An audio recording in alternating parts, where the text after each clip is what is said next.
কখনো কি আপনার আমার মনে এমন প্রশ্ন এসেছে কি, পৃথিবীতে এত গরম কোথা থেকে আসে? তো চলুন কোরআন হাদিসের আলোকে এই বিষয়ে বিস্তারিত জেনে নেওয়া যাক।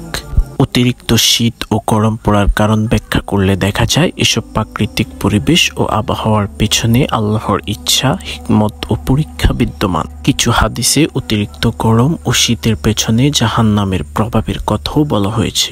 রাসূলুল্লাহ সাল্লাল্লাহু আলাইহি ওয়াসাল্লাম বলেন, জাহান্নাম তার রবের কাছে অভিযোগ করে বলতে থাকে, হে আমার প্রতিপালক, আমার এক অংশ অপর অংশকে খেয়ে ফেলছে, অতএব তুমি আমাকে নিঃশ্বাস নেওয়ার অনুমতি দাও। এরপর আল্লাহ তাআলা জাহান্নামকে দুটি নিঃশ্বাস নেওয়ার অনুমতি দেয়। এরপর থেকেই জাহান্নাম দুটি শ্বাস এবং ভাপ ছেড়ে থাকে পৃথিবীতে। তন্মধ্যে একটি নিঃশ্বাস গ্রীষ্মকালে ছেড়ে থাকে, আর এই নিঃশ্বাসের প্রভাবে পৃথিবী এত গরম ও উত্তপ্ত হয়ে যায়।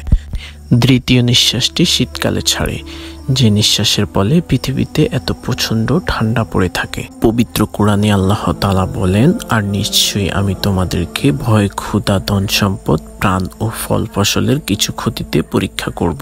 প্রচণ্ড শীত ও গরম মানুষের জন্য এক ধরনের পরীক্ষা, যা দ্বারা আল্লাহ মানুষের ধৈর্য, ঈমান এবং তার উপর ভরসা যাচাই করেন। আল্লাহ দিন ও রাতের পরিবর্তন করেন। নিশ্চয়ই এতে বোধ শক্তি সম্পন্নদের জন্য রয়েছে শিক্ষা।